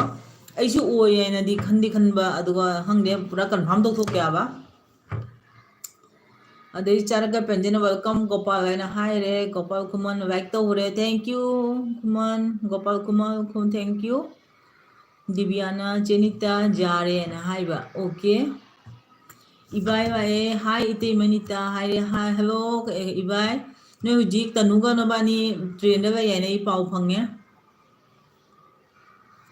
ꯒꯣꯄꯥꯜꯅ ꯆꯦ ꯄꯦꯟꯖꯩ ꯊꯦꯡꯁ ꯍꯥꯏꯔꯦ ꯆꯥꯔꯒ ꯄꯦꯟꯖꯩ ꯅꯤꯇꯥ ꯕ꯭ꯂꯨ ꯄꯤꯔꯣ ꯍꯥꯏꯔꯦ ꯑꯣꯀꯦ ꯀꯩꯅꯣ ꯄꯦꯟꯖꯩ ꯑꯩꯁꯨ ꯅꯍꯥꯟ ꯑꯥꯔꯖꯦꯅ ꯇꯝꯕꯤꯔꯝꯕꯗꯤ ꯍꯩꯕꯅꯦꯕ ꯌꯥꯕ꯭ꯔꯥ ꯌꯦꯡꯉꯣ ꯑꯩ ꯄꯤꯈ꯭ꯔꯕꯅꯤ ꯗꯤꯕꯤꯌꯥ ꯅꯤꯡꯊꯧꯖꯥꯅ ꯏꯕꯥꯏ ꯍꯥꯏꯅ ꯈꯨꯔꯝꯃꯦ ꯆꯥꯔꯒ ꯄꯦꯟꯖꯩ ꯆꯥꯔꯒ ꯄꯦꯟꯖꯩꯅ ꯋꯦꯜꯀꯝ ꯏꯕꯥꯏ ꯂꯩꯕ꯭ꯔꯣ ꯂꯝꯕꯤꯗꯔꯣ ꯍꯥꯏꯅ ꯍꯪꯉꯦ ꯑꯟꯖꯂꯤ ꯎꯒ꯭ꯔꯥꯝꯅ ꯒꯣꯄꯥꯜ ꯍꯥꯏꯅ ꯈꯨꯔꯝꯃꯦ ꯏꯕꯥꯏꯅ ꯂꯥꯏꯛ ꯇꯧꯔꯦ ꯊꯦꯡꯀ꯭ꯌꯨ ꯂꯥꯏꯛꯄꯨ 38 ꯁꯨꯔꯦ ꯏꯊꯥ ꯊꯥꯖꯗꯅ ꯌꯥꯝ ꯅꯨꯡꯉꯥꯏꯖꯔꯦ ꯑꯟꯖꯂꯤ ꯎꯒ꯭ꯔꯥꯝꯅ ꯏꯕꯥꯏ ꯒꯨꯗ ꯃꯣꯔꯅꯤꯡ ꯍꯥꯏꯅ ꯍꯥꯏꯔꯛꯑꯦ ꯒꯣꯄꯥꯜ ꯀꯨꯃꯥꯔꯅ ꯑꯟꯖꯂꯤ ꯊꯦꯡꯛꯁ ꯍꯥꯏꯔꯦ ꯑꯗꯩ ꯄꯦꯟꯖꯩꯅ ꯌꯥꯔꯦ ꯅꯤꯇꯥ ꯊꯦꯡꯛꯁ ꯍꯥꯏꯅ ꯍꯥꯏꯔꯦ ꯑꯩ ꯅꯍꯥꯟ ꯑꯥꯔꯖꯦꯅ ꯇꯥꯛꯄꯤꯔꯝꯕꯅꯦꯕ ꯑꯗꯨꯒ ꯑꯃꯨꯛꯇ ꯑꯩ ꯑꯗꯨꯝꯅꯦ ꯑꯍꯥꯟꯕ ꯁꯨꯃꯥꯏꯅ ꯇꯧꯕ ꯈꯣꯠꯄ ꯀꯩꯁꯨꯝ ꯍꯩꯇꯦꯕ ꯑꯥꯔꯖꯦꯅ ꯅꯍꯥꯟ ꯍꯥꯏꯕꯤꯔꯝꯃꯤꯅꯦ ꯑꯩꯉꯣꯟꯗ ꯑꯥꯔꯖꯦ ꯊꯦꯡꯀ꯭ꯌꯨ ꯇꯥꯛꯄꯤꯔꯝꯕꯒꯤ ꯆꯤꯆꯦꯗ ꯏꯕꯥꯏꯅ ꯍꯣꯏ ꯏꯇꯩꯃ ꯄꯦꯟꯖꯩꯅ ꯍꯥꯏꯔꯦ ꯏꯕꯥꯏꯅ ꯑꯃꯨꯛ ꯃꯣꯔꯅꯤꯡ ꯑꯟꯖꯂꯤ ꯍꯥꯏꯅ ꯍꯥꯏꯔꯦ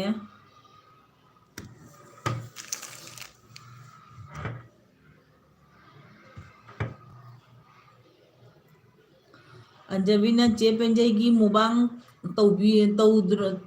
ꯇꯧꯗꯣꯏꯔꯣ ꯍꯥꯏꯅ ꯍꯪꯉꯛꯏꯕ ꯑꯟꯖꯕꯤꯅ ꯄꯦꯟꯖꯩꯗ ꯄꯦꯟꯖꯩ ꯅꯪꯒꯤꯅꯦ ꯀꯩꯅꯣꯁꯦ ꯃꯨꯕꯥꯡꯒꯤ ꯉꯥꯒꯗꯣ ꯎꯔꯒ ꯆꯥꯅꯤꯡꯕꯅ ꯀꯩꯅꯣꯝꯅꯅꯦ ꯅꯪꯅ ꯉꯥ ꯇꯥꯎꯕꯗꯣ ꯑꯩꯗꯤ ꯉꯥꯁꯦ ꯌꯥꯝ ꯄꯥꯝꯖꯩꯌꯦꯕꯀꯣ ꯗꯤꯕꯤꯌꯥ ꯅꯤꯡꯊꯧꯖꯥꯅ ꯍꯥꯏꯔꯦ ꯑꯟꯖꯂꯤ ꯁꯥꯞ ꯇꯧꯔꯕꯅꯤ ꯀꯣꯃꯦꯟꯁꯨ ꯍꯥꯏꯅ ꯍꯥꯏꯔꯛꯑꯦ ꯆꯥꯔꯒ ꯄꯦꯟꯖꯩꯅ ꯇꯧꯔꯔꯣꯏ ꯀꯩꯕ ꯇꯥꯔꯔꯣꯏ ꯀꯩꯕ ꯇꯧꯅꯤꯡꯗꯦ ꯑꯟꯖꯂꯤ ꯍꯥꯏꯔꯤꯕ ꯑꯗꯩ ꯆꯥꯔꯒ ꯄꯦꯟꯖꯩꯅ ꯊꯦꯡꯛꯁ ꯅꯤꯇꯥ ꯍꯥꯏꯔꯦ ꯊꯦꯡꯀ꯭ꯌꯨ ꯅꯤꯇꯥ ꯍꯥꯏꯔꯦ ꯍꯣꯏ ꯋꯦꯜꯀꯝ ꯄꯦꯟꯖꯩ ꯏꯕꯥꯏꯅ ꯗꯤꯕꯤꯌꯥ ꯒꯨꯗ ꯃꯣꯔꯅꯤꯡ ꯍꯥꯏꯔꯛꯑꯦ ꯑꯥꯔꯖꯦ ꯅꯪ ꯂꯥꯛꯑꯦꯀꯣ ꯑꯥꯔꯖꯦ ꯅꯪꯅ ꯅꯍꯥꯟꯅꯦ ꯑꯩꯉꯣꯟꯗ ꯀꯩꯅꯣ ꯄꯤꯕꯒ ꯇꯥꯛꯄꯤꯔꯝꯕꯗꯣ ꯌꯥꯝ ꯐꯔꯦ ꯉꯁꯤ ꯃꯌꯥꯝꯅ ꯕ꯭ꯂꯨ ꯄꯤꯕꯒ ꯉꯝꯃꯦ ꯀꯔꯝꯕ ꯏꯕꯥꯏꯅꯣꯁꯦ ꯁꯤꯅ ꯚꯤꯗꯤꯑꯣꯁꯨ ꯌꯥꯎꯔꯦ ꯍꯥꯏꯅ ꯍꯥꯏꯔꯦ ꯑꯟꯖꯂꯤ ꯎꯒ꯭ꯔꯥꯝꯅ ꯊꯦꯡꯀ꯭ꯌꯨ ꯗꯤꯕꯤꯌꯥ ꯑꯩ ꯁꯨꯝ ꯔꯤꯇꯔꯟ ꯇꯧꯔꯛꯀꯦ ꯍꯥꯏꯅ ꯍꯥꯏꯔꯛꯑꯦ ꯗꯤꯕꯤꯌꯥ ꯅꯤꯡꯊꯧꯖꯥꯅ ꯆꯦꯅꯤꯇꯥ 12 ꯂꯥꯏꯛꯗꯥꯅ ꯍꯥꯏꯔꯦ ꯊꯦꯡꯀ꯭ꯌꯨ ꯗꯤꯕꯤꯌꯥ ꯊꯦꯡꯀ꯭ꯌꯨ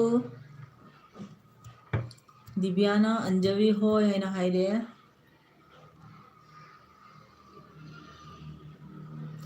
ꯏꯕꯥꯏꯅ ꯑꯥꯔꯖꯦꯗ ꯖꯩ ꯖꯩ ꯍꯥꯏꯅ ꯍꯥꯏꯔꯛꯑꯦ ꯆꯥꯔꯒ ꯄꯦꯟꯖꯩ ꯀꯩꯅꯣ ꯃꯈꯨꯠ ꯊꯥꯡꯒꯠꯂꯦ ꯍꯔꯥꯎꯔꯤꯔꯥ ꯅꯠꯇ꯭ꯔꯒ ꯖꯒꯣꯏ ꯁꯥꯔꯤꯔꯥ ꯀꯔꯤꯒꯤ ꯏꯃꯣꯖꯤꯅꯣ ꯑꯩꯗꯤ ꯈꯪꯗ꯭ꯔꯦ ꯏꯃꯣꯖꯤꯒꯤ ꯃꯔꯝꯗ ꯑꯩ ꯀꯩꯁꯨꯝ ꯈꯪꯗ꯭ꯔꯦ ꯅꯣꯏ ꯃꯌꯥꯝꯒ ꯋꯥꯔꯤ ꯁꯥꯟꯅꯕꯗꯒꯤ ꯑꯩꯒꯤ ꯀꯣꯛ ꯅꯨꯡꯉꯥꯏꯇꯕꯁꯦ ꯈꯤꯇꯪ ꯐꯕ ꯑꯗꯨꯃꯥꯏꯅ ꯇꯧꯔꯤꯅꯦ ꯑꯩꯁꯦ ꯃꯤ ꯂꯩꯇꯕꯒꯤ ꯑꯅꯥꯕꯔꯥ ꯈꯪꯗꯦ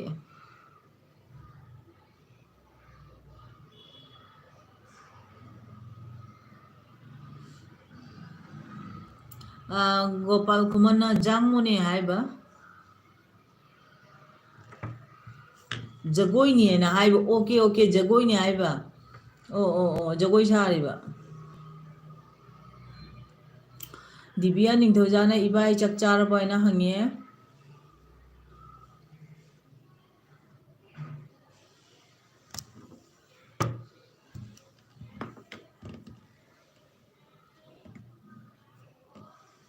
ꯃꯤꯠꯁꯦ ꯄꯨꯔꯥ ꯅꯨꯡꯉꯥꯏꯇ꯭ꯔꯦꯕꯣ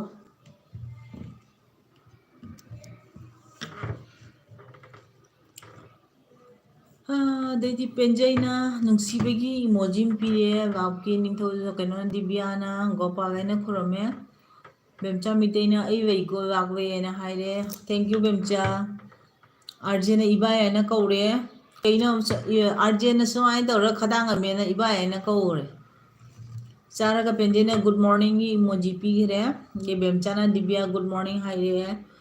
ꯄꯦꯟꯖꯩꯅ ꯕꯦꯂꯨꯟꯒ ꯄꯤꯔꯛꯑꯦ ꯕꯥꯔꯗꯦꯒ ꯂꯩꯕ꯭ꯔꯣ ꯕꯦꯝꯆꯥ ꯃꯤꯇꯩꯅ ꯏꯎꯄꯥ ꯆꯠꯂꯕꯣ ꯍꯥꯏꯅ ꯍꯪꯉꯦ ꯒꯣꯄꯥꯜ ꯈꯨꯃꯟꯅ ꯗꯤꯕꯤꯌꯥ ꯊꯥꯒꯠꯆꯔꯤ ꯍꯥꯏꯔꯦ ꯕꯦꯝꯆꯥ ꯃꯤꯇꯩꯅ ꯒꯨꯗ ꯃꯣꯔꯅꯤꯡ ꯍꯥꯏꯔꯛꯑꯦ ꯒꯣꯄꯥꯜ ꯒꯨꯗ ꯃꯣꯔꯅꯤꯡ ꯍꯥꯏꯔꯛꯑꯦ ꯗꯤꯕꯤꯌꯥ ꯅꯤꯡꯊꯧꯖꯥꯅ ꯆꯦ ꯕꯦꯝꯆꯥ ꯍꯧꯖꯤꯛꯇ ꯀꯩ ꯍꯥꯏꯕ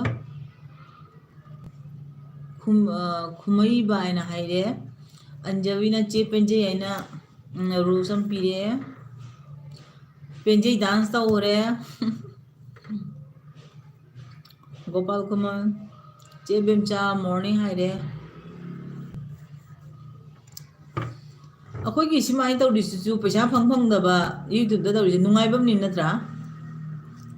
ꯃꯌꯥꯝꯒ ꯈꯪꯅ ꯆꯥꯟꯅꯕ ꯑꯁꯤꯅ ꯍꯦꯟꯅ ꯅꯨꯡꯉꯥꯏꯈꯔꯦ ꯄꯩꯁꯥ ꯐꯪꯗꯕ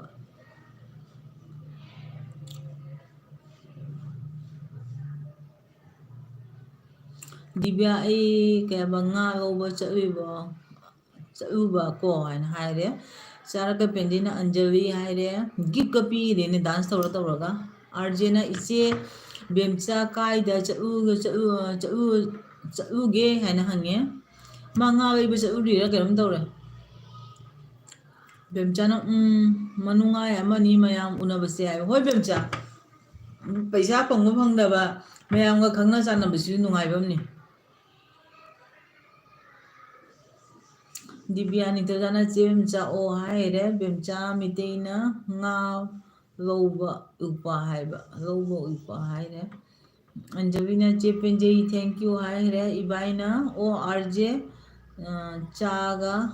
ꯆꯥꯒ ꯊꯛꯂꯕꯣ ꯍꯪꯉꯦ ꯍꯧꯖꯤꯛ ꯆꯥ ꯊꯛꯑꯝꯃꯅꯤꯗ ꯍꯧꯖꯤꯛ ꯄꯨꯡ 10 ꯇꯥꯔꯦ ꯆꯥꯔꯒ ꯄꯦꯟꯖꯩꯅ ꯕꯦꯝꯆꯥ ꯍꯥꯏꯅ ꯂꯞ ꯁꯤꯝꯕꯣꯜ ꯑꯃ ꯄꯤꯕꯤꯔꯦ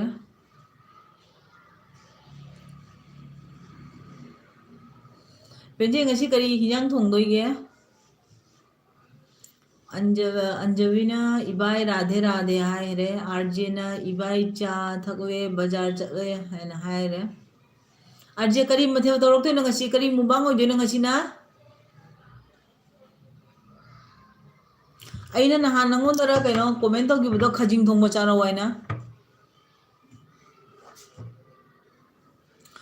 ꯗꯤꯕꯤꯌꯥ ꯅꯤꯡꯊꯧꯖꯥꯅ ꯆꯦꯅꯤꯇꯥ ꯆꯠꯂꯒꯦ ꯕꯥꯏ ꯍꯥꯏꯔꯦ ꯕꯥꯏ ꯗꯤꯕꯤꯌꯥ ꯌꯥꯝ ꯅꯨꯡꯉꯥꯏꯔꯦ ꯆꯤꯆꯦꯒꯤ ꯀꯩꯅꯣꯗ ꯉꯥꯏꯍꯥꯛꯇꯪ ꯂꯥꯛꯄꯤꯕ ꯌꯨꯝꯗ ꯒꯣꯄꯥꯜꯅ ꯗꯤꯕꯤꯌꯥ ꯍꯥꯏꯅ ꯀꯧꯔꯦ ꯗꯤꯕꯤꯌꯥ ꯃꯌꯥꯝ ꯀꯣꯟꯅ ꯑꯃꯨꯛ ꯎꯅꯔꯁꯤ ꯕꯥꯏ ꯍꯥꯏꯔꯦ ꯑꯗꯩ ꯄꯦꯟꯖꯩꯅ ꯑꯟꯖꯕꯤ ꯀꯥꯟꯅꯗꯦ ꯚ꯭ꯌꯨꯁꯨ ꯀꯥꯗꯦ ꯖꯒꯣꯏ ꯁꯥꯔꯣ ꯍꯥꯏꯔꯦ ꯄꯦꯟꯖꯩ ꯑꯗꯨ ꯖꯒꯣꯏꯗꯣ ꯁꯥꯕ ꯍꯩꯔꯝꯃꯅꯤꯕꯣ ꯅꯍꯥꯟꯅ ꯁꯥꯔꯗꯝꯃꯤꯕꯣ ꯍꯩꯇꯅ ꯇꯧꯔꯤꯃꯤ ꯏꯁꯩꯁꯨ ꯁꯛꯄ ꯍꯩꯇꯦ ꯖꯒꯣꯏꯁꯨ ꯁꯥꯕ ꯍꯩꯇꯦ ꯕꯦꯝꯆꯥꯅ ꯑꯩꯒꯤ ꯅ꯭ꯌꯨ ꯚꯤꯗꯤꯑꯣ ꯂꯥꯛꯄꯕꯅꯤ ꯃꯌꯥꯝ ꯍꯥꯏ ꯕꯦꯝꯆꯥ ꯑꯩꯗꯤ ꯌꯦꯡꯈ꯭ꯔꯦ ꯑꯌꯨꯛ ꯃꯣꯔꯅꯤꯡꯗ ꯅꯪꯒꯤꯗꯣ ꯂꯥꯛꯄꯒ 4 ꯂꯥꯏꯛꯇꯔ 5 ꯂꯥꯏꯛꯇꯔ ꯌꯦꯡꯈ꯭ꯔꯕꯅꯦ ꯑꯩꯅ ꯄꯦꯟꯖꯩꯅ ꯉꯥ ꯃꯆꯥ ꯊꯣꯡꯒꯦ ꯍꯥꯏꯔꯦ ꯍꯥꯎꯗꯣꯏꯃꯤꯕꯣ ꯉꯁꯤꯒꯗꯤ ꯉꯥ ꯃꯆꯥꯒ ꯐꯪꯗꯦ ꯄꯦꯟꯖꯩ ꯑꯗꯩꯗꯤ ꯑꯟꯖꯕꯤꯅ ꯆꯦ ꯕꯦꯝꯖꯦ ꯑꯗꯨꯅ ꯐꯔꯅꯤ ꯍꯥꯏꯈ꯭ꯔꯦ ꯒꯣꯄꯥꯜꯅ ꯍꯣꯏ ꯆꯦ ꯕꯦꯝ ꯍꯥꯏꯈ꯭ꯔꯦ ꯄꯦꯟꯖꯦꯁꯤꯗꯅꯦ ꯉꯥ ꯃꯆꯥ ꯐꯪꯗꯦ ꯉꯥꯗꯅꯦ ꯔꯧꯒ ꯕꯥꯎꯒ ꯑꯗꯨꯗꯒꯤ ꯑꯃꯅ ꯀꯩꯅꯣ ꯃꯣꯏꯁꯤꯒꯤ ꯁꯃꯨꯗ꯭ꯔꯒꯤ ꯉꯥ ꯉꯥꯛꯇꯅꯤ ꯐꯪꯉꯤꯁꯤꯡꯁꯦ ꯑꯩꯅ ꯆꯥꯕ ꯍꯩꯅꯗꯦꯕ ꯑꯥꯔꯖꯦꯅ ꯏꯕꯥꯏ ꯂꯩꯕ꯭ꯔꯣ ꯍꯥꯏꯅ ꯍꯪꯈ꯭ꯔꯦ ꯕꯦꯝꯆꯥꯅ ꯊꯦꯡꯀ꯭ꯌꯨ ꯍꯥꯏꯈ꯭ꯔꯦꯀꯣ ꯑꯟꯖꯕꯤꯅ ꯆꯦ ꯑꯩ ꯊꯣꯛꯂꯒꯦ ꯊꯕꯛ ꯂꯣꯏꯁꯤꯟꯒꯦ ꯍꯥꯏ ꯑꯣꯀꯦ ꯑꯟꯖꯕꯤ ꯀꯩꯁꯨꯝ ꯀꯥꯏꯗꯦ ꯕꯥꯏ ꯕꯥꯏ ꯉꯥꯏꯍꯥꯛ ꯂꯥꯛꯄꯤꯕꯁꯨ ꯌꯥꯝ ꯍꯔꯥꯎꯋꯦ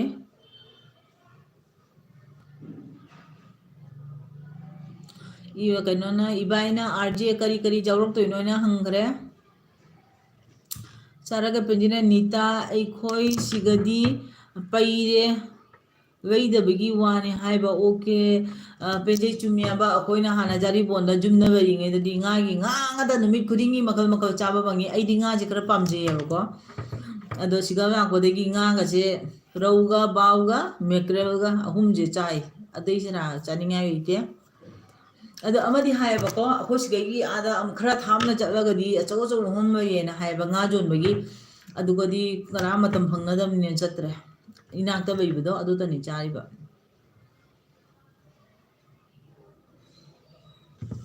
ꯏꯆꯦ ꯀ ꯕꯪꯒ꯭ꯔꯥ ꯍꯥꯏꯁꯦ ꯀꯩꯅꯣ ꯐꯪꯕ꯭ꯔꯣ ꯍꯥꯏꯁꯦ ꯑꯗꯨꯗ ꯃꯪꯒ꯭ꯔꯥ ꯍꯥꯏꯔꯣ ꯅꯠꯇꯦ ꯕꯪꯒ꯭ꯔꯥ ꯍꯥꯏ ꯕꯪꯒ꯭ꯔꯥꯁꯦ ꯀꯩ ꯄꯣꯠꯅꯣ ꯕꯤꯖꯦꯟ ꯈꯪꯗ꯭ꯔꯦ ꯏꯕꯥꯏꯅ ꯕꯥꯏ ꯑꯟꯖꯂꯤ ꯍꯥꯏꯔꯦ ꯕꯥꯏ ꯕꯥꯏ ꯕꯥꯏ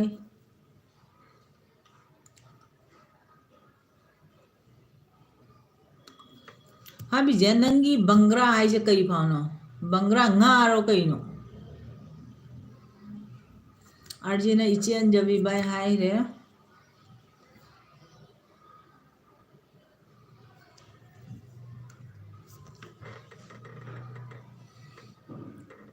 ꯍꯥꯏꯕꯤꯁꯦ ꯅꯪꯒꯤ ꯕꯪꯒ꯭ꯔꯥꯁꯦ ꯉꯥꯔꯥ ꯅꯠꯇ꯭ꯔꯒ ꯀꯔꯤꯅꯣ ꯑꯝꯇ ꯍꯥꯏꯔꯣ ꯌꯦꯡꯒꯦ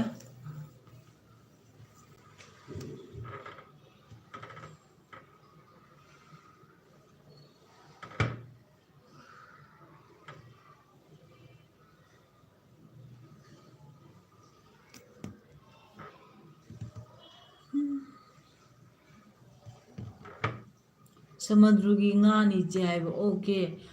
ꯑꯗꯣ ꯆꯤꯆꯦꯅꯅꯦ ꯅꯪꯅ ꯍꯥꯏꯔꯤꯕ ꯉꯥꯁꯤꯒ ꯑꯗꯩ ꯑꯦꯛꯖꯦꯛ ꯈꯪꯗꯅ ꯇꯧꯔꯤꯃꯦꯕꯀꯣ ꯑꯗꯣ ꯅꯪꯅ ꯍꯥꯏꯗꯣ ꯊꯣꯡꯉꯅꯤ ꯐꯪꯉꯝꯒꯅꯤ ꯀꯩ ꯐꯪꯉꯝꯃꯣꯏ ꯁꯃꯨꯗ꯭ꯔꯒꯤ ꯑꯣꯏꯔꯒꯗꯤ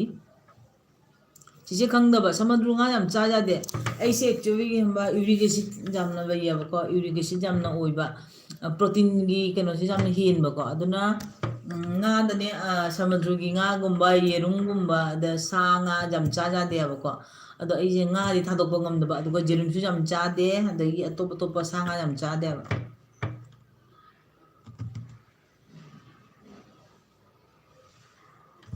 ꯑꯩ ꯀꯔꯤꯝ ꯇꯥꯗ꯭ꯔꯦ ꯏꯆꯦ ꯍꯥꯏꯕ ꯅꯪ ꯀꯥꯏ ꯂꯩꯒꯦ ꯕꯖꯥꯔ ꯂꯩꯔꯤꯔꯣ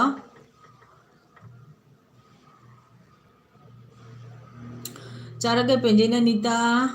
ꯏꯟꯖꯥꯡ ꯁꯦꯝꯈꯤꯒꯦ ꯆꯠꯂꯨꯈꯤꯒꯦ ꯕꯥꯏ ꯕꯥꯏ ꯍꯥꯏꯔꯤꯕꯀꯣ ꯌꯥꯝꯁꯨ ꯕꯥꯏ ꯃꯌꯥꯝꯁꯨ ꯕꯥꯏ ꯍꯥꯏꯈ꯭ꯔꯦ ꯄꯦꯟꯖꯩꯅ ꯕꯥꯏ ꯄꯦꯟꯖꯩ ꯊꯦꯡꯀ꯭ꯌꯨ ꯉꯥꯏꯍꯥꯛ ꯂꯥꯛꯄꯤꯔꯝꯕꯒꯤ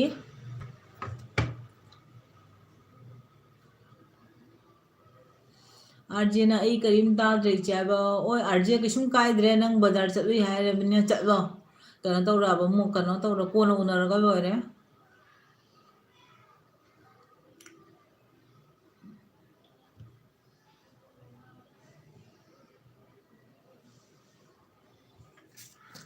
ꯕꯤꯖꯨꯅ ꯅꯥꯅꯕ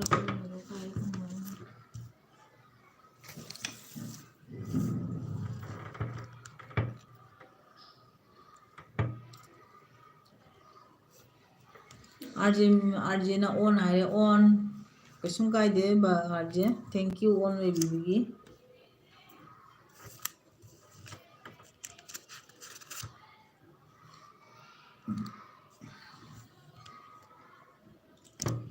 ꯑꯩꯁꯨ ꯁꯨꯃꯥꯏꯅ ꯅꯨꯡꯉꯥꯏꯇꯕꯅꯕꯨ ꯃꯤꯠꯁꯦ ꯌꯥꯗ꯭ꯔꯦ ꯄꯨꯔꯥ ꯁꯤꯅ ꯈꯔ ꯎꯕ꯭ꯔꯥ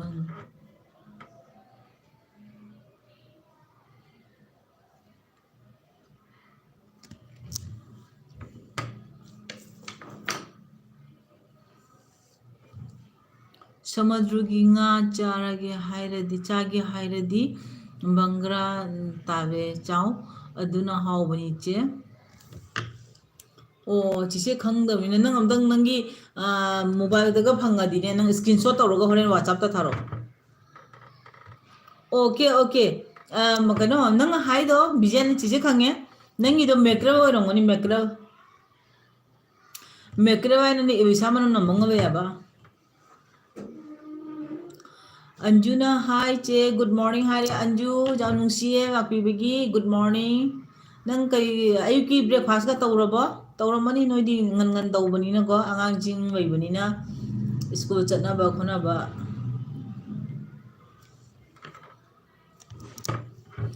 ꯕꯦꯝꯆꯥ ꯃꯤꯇꯩꯅ ꯀꯩꯅꯣ ꯇꯧꯔꯤꯁꯦ ꯃꯃꯥꯏꯒ ꯕꯦꯝꯆꯥ ꯀꯩ ꯃꯃꯥꯏꯅꯣ ꯁꯤ ꯇꯧꯔꯤꯁꯦ ꯀꯔꯤ ꯏꯃꯣꯖꯤꯅ ꯖꯒꯣꯏꯁꯨ ꯁꯥꯔꯦ ꯑꯗꯨꯒ ꯏꯃꯣꯖꯤ ꯑꯃꯈꯛ ꯂꯥꯛꯏꯁꯤꯅ ꯀꯩꯅꯣ ꯚꯥꯞ ꯆꯥꯗ꯭ꯔꯦ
ꯑꯩ ꯁꯝꯒꯁꯦ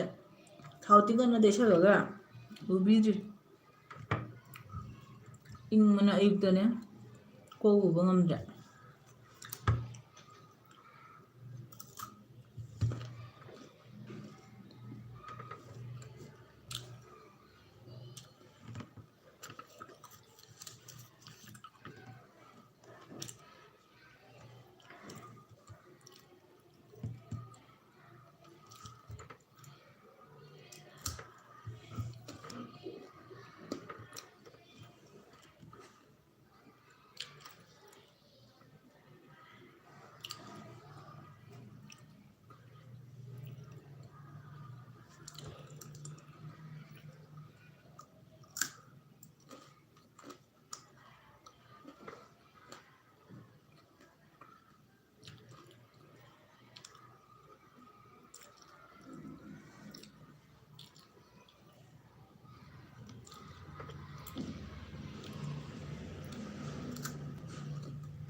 ꯃꯌꯥꯝ ꯂꯩꯅꯔꯤꯕꯣ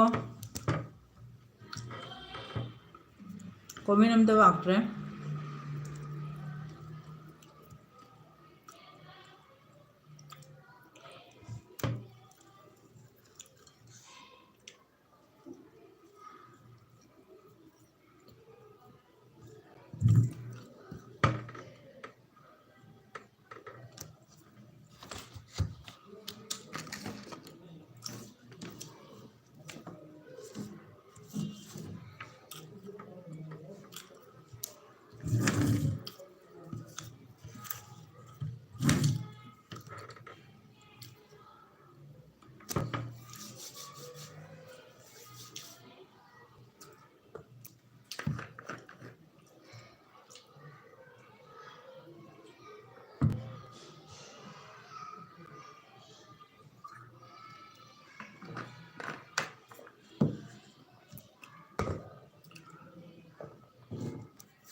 मी अहूंगदी वैभव येदो कॉमेंट अमो लाक्ट्रे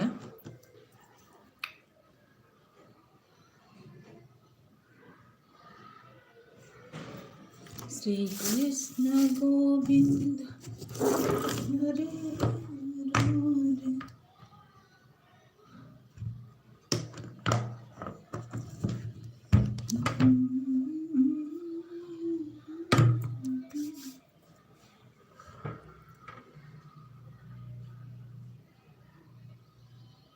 बिजेन नंग लेब्रा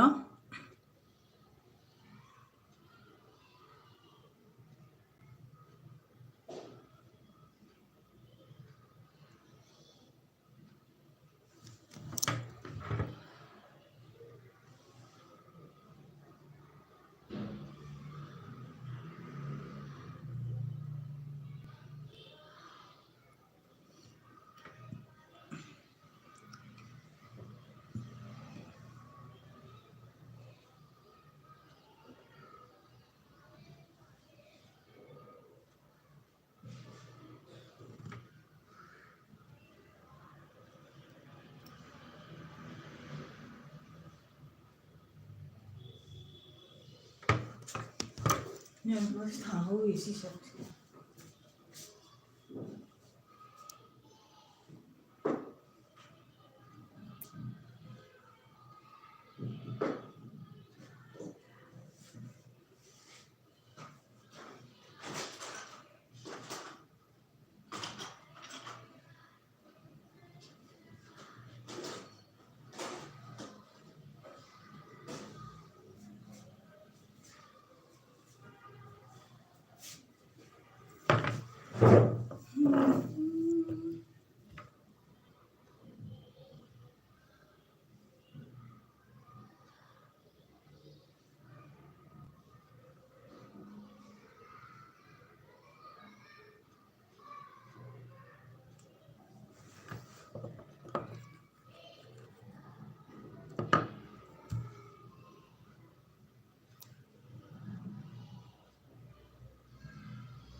तेरे बिना जिंदगी से कोई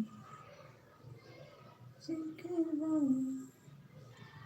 नहीं शिकवा नहीं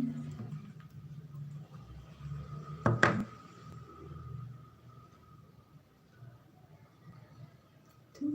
जो करना चाहता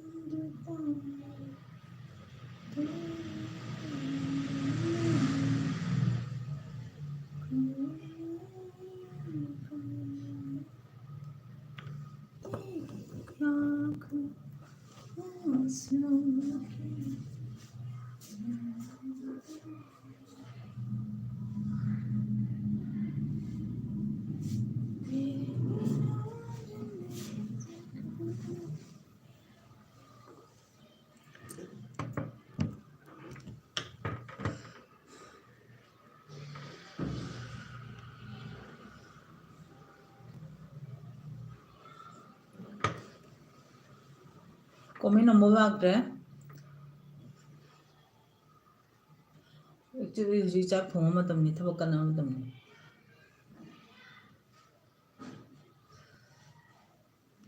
ichi egonda pharaga syndrome ida egonda phadare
ichi egonda pharaga syndrome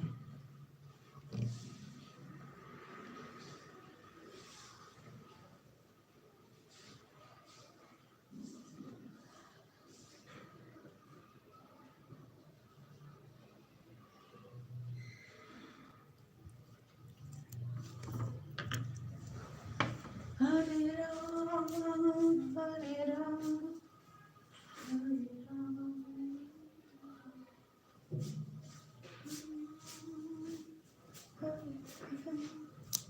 Hare Ram.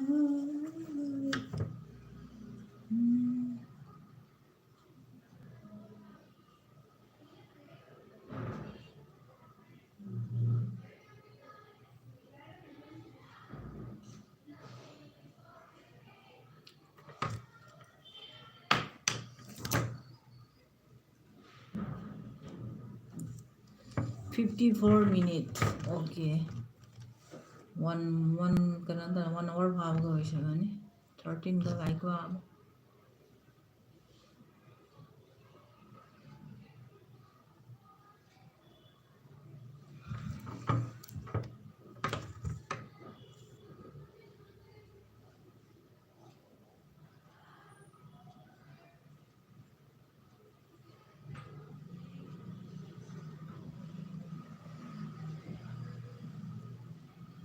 'जिंदगी की रीत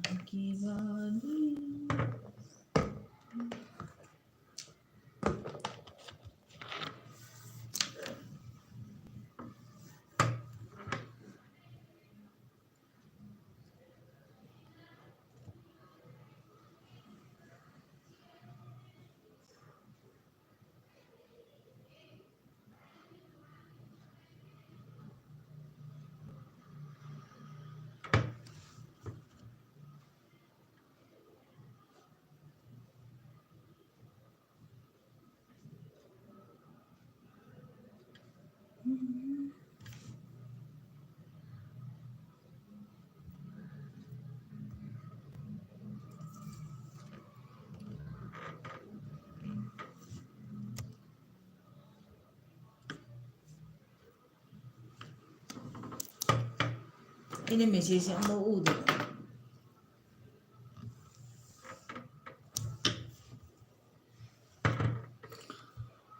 ꯕꯦꯝꯆꯥꯅ ꯚꯥꯏ ꯑꯣꯏꯔꯦ ꯍꯥꯏꯔꯦ ꯑꯩ ꯉꯁꯥꯏꯗꯩ ꯃꯦꯁꯦꯖ ꯑꯃꯐꯥꯎ ꯊꯣꯛꯇꯕ ꯏꯕꯥꯏꯅ ꯍꯥꯏꯕ ꯏꯇꯩꯃ ꯑꯣꯏꯅ ꯆꯠꯈ꯭ꯔ ꯃꯥꯜꯂꯦ ꯍꯥꯏꯅ ꯍꯣꯏ ꯆꯠꯆꯈꯤꯁꯅꯨ ꯀꯩꯁꯨꯝ ꯀꯥꯏꯗꯦ ꯀꯩꯅꯣ ꯏꯅꯥꯎ ꯀꯩꯅꯣ ꯇꯧꯔꯦ ꯑꯩ ꯑꯗꯨꯝ ꯑꯦꯒꯣꯟꯗ ꯍꯥꯟꯒꯦ ꯍꯥꯏꯅ ꯑꯗꯨꯝ ꯉꯥꯏꯔꯤꯅꯦꯕꯀꯣ ꯑꯗꯨꯝ ꯊꯥꯗꯣꯛꯏꯅꯦ ꯏꯕꯥꯏꯅ ꯔꯥꯙꯦ ꯔꯥꯙꯦ ꯍꯥꯏꯔꯦ ꯃꯦꯁꯦꯖꯁꯦ ꯉꯁꯥꯏꯅ ꯊꯣꯛꯇꯕ ꯑꯃꯨꯛ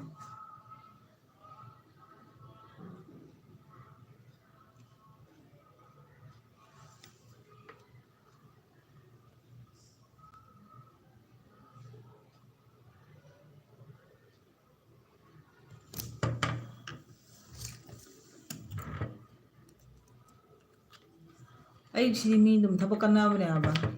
ꯑꯩꯅ ꯑꯗꯨꯝ ꯑꯩ ꯊꯕꯛ ꯍꯩꯇꯗꯨꯒ ꯉꯥꯏꯍꯥꯛ ꯑꯗꯨꯝ ꯊꯥꯗꯣꯛꯏꯅꯦ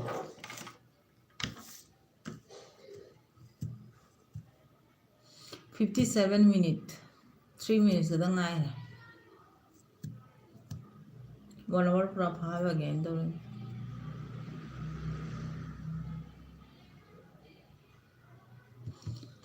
이바이나 이때만 매양 왕모시가 따대냐 그숨 가이데 이바 그노 이나 그숨 가이데 리바이 비롯로수 라데 라데 하이레 라데 라데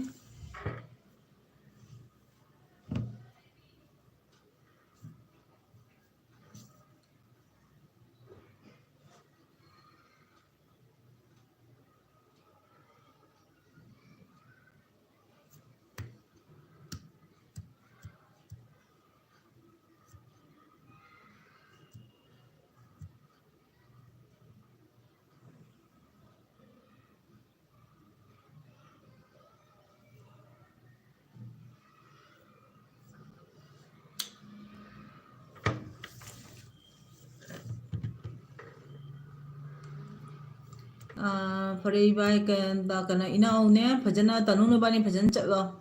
ꯀꯩꯅꯣ ꯇꯧꯔꯒꯦ ꯑꯩꯁꯨ ꯑꯗꯨꯝ ꯊꯝꯅꯕ ꯇꯧꯔꯒꯦꯕꯀꯣ ꯑꯗꯣ 59 minutes ꯁꯨꯔꯦ 1 minute ꯈꯛꯇꯪ ꯉꯥꯏꯔꯦ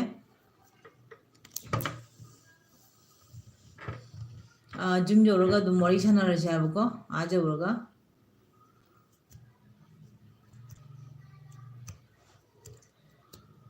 ꯐꯔꯦ ꯕꯥꯏ ꯕꯥꯏ ꯐꯖꯅ ꯇꯧ ꯆꯠꯂꯣ ꯑꯩꯁꯨ ꯑꯗꯨꯝ ꯊꯝꯅꯕ ꯇꯧꯔꯒꯦ